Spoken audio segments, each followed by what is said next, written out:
Hi, I'm Marisa, and you're watching Access Unlimited. We're over here at the Black Sheep in Colorado Springs, Colorado. We're going to here see Lacuna Coil. I'm Andy from Lacuna Coil. Hi, how are you? I'm good, ready to rock. Nice, nice. Almost. Yeah, well, so how did this all start? Like, when did Lacuna Coil get together? And We started the band in '96. We did first demo tape, 2 songs, and we sent it out to all the labels in Europe that we thought that were interested in our style of music, and just got some proposal from a couple of labels, and then we signed with Century Media for Europe first, and we did basically 2 albums with them in Europe, and then we've been also starting to be distributed out of Europe, so in America with Comalize, with the album Comalize. So basically we just started as a bunch of friends. Me and Marco, bass player, we started the band because we were skateboarders. We skateboard together, and in the spare time we play. But we never thought to make it a profession or something like that. It just happened that we get more into music and less into skateboarding, and we just became a band, and that's it. nice, nice. So everybody just kind of like got close, and it got more and more serious then, Yeah, we had chances. We see that our stuff was doing well, was people was liking our proposal, so we say, why not? I mean, we take chances and we go. How old were you when all this started happening? 20, more or less. Yeah. So, like with CDs, albums, like how old? Like when was the first one that came? The first full album was in '99. We did an EP in '98, then first album, and now we are at the 5th album. Wow. 5th full album, and same lineup since 2000. We changed like a couple of guitar players and the drummer between the first album and the second, and then it's the same people all over. Has that changed like any kind of like the sounds of the music as far as like having the different like lineups? Yes. I think in the beginning we were more inspired by darker bands like Typo Negative or Paradise Lost or Tiamat, and then we have really incorporated much more different influences. And now today I think we're in our music you can find some dark elements, but also rock and metal music. So it's more of an open style now compared to the very beginning when we were more into the cliche of the goth metal band. That's cool. And then so your latest CD that came out, that's the Shallow Life. Yes, it came out like 3 months ago, more or less, and it debuted at number 16 in Billboard here in America. Yeah, I heard about that. So it was our highest position in the chart ever, so it's a good result. And Spellbound, one of the songs, the first single, is doing pretty well at radio. This week we've been hitting number 24 on the Active Rocks chart, so it's doing well. So far so good.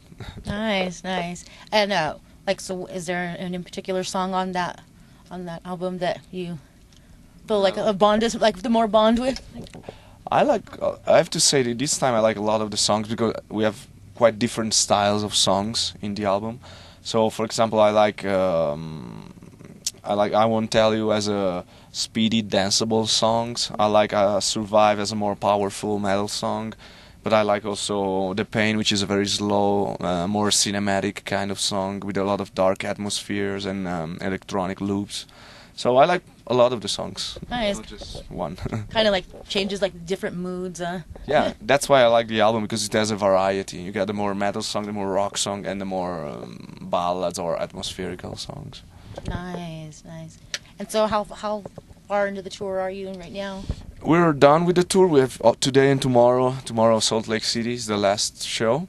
But we're gonna do a big announcement next week about another tour in North America, which is gonna come in between end of September, October, and through November, and it's gonna be 2 months all over North America, America and Canada, and that's all I can say for the moment. But it will be all over the place. So, and then we're gonna go to Japan, Australia, get back for Christmas for a break, and then Europe.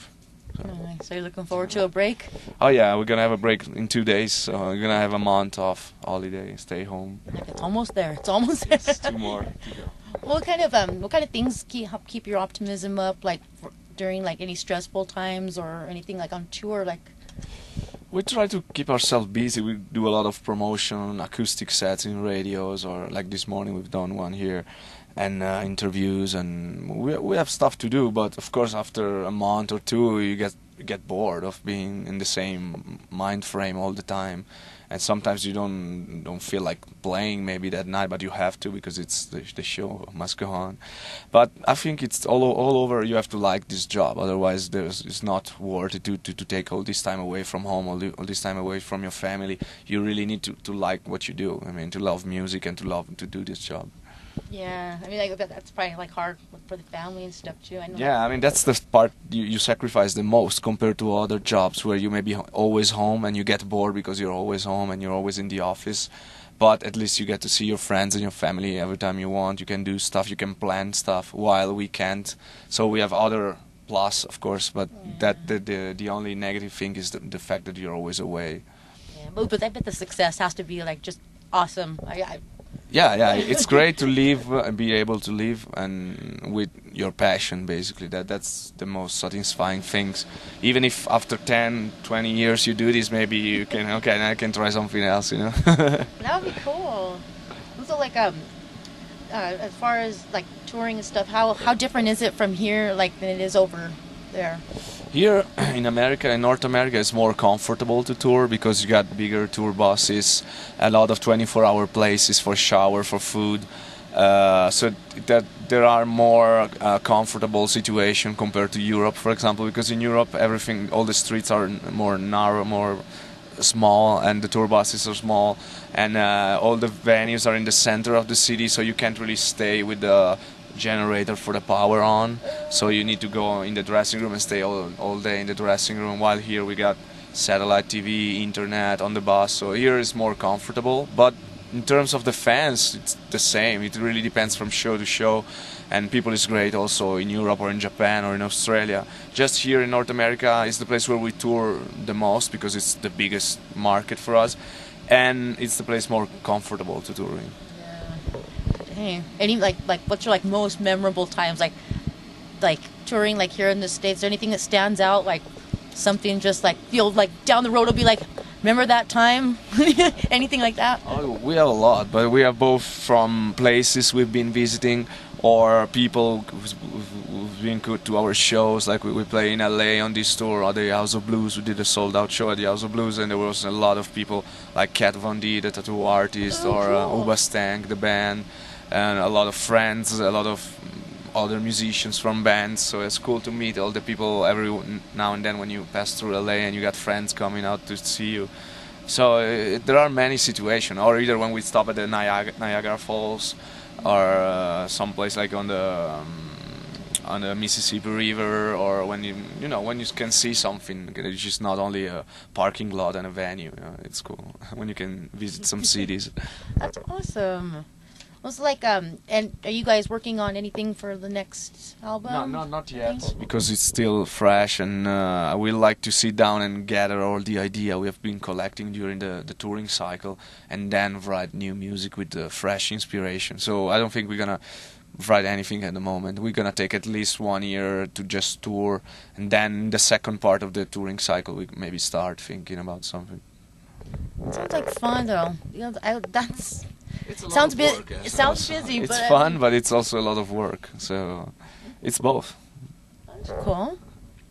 Well, is there like anything you'd like, any like inspirational words you'd like to send out to upcoming bands? I just want to thank everybody that has been supportive to our band so far, either the media or the people at home, and has bought the album or has come to the show. And hopefully next time we're gonna put out bigger shows. We can bring some more production, something different to see visually, and being able to bring what we do already in Europe for many years, we can bring it also here and have a proper Lacuna Coil show.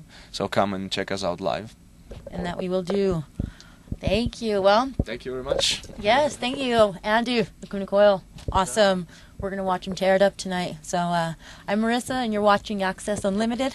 Thank you, and stick around.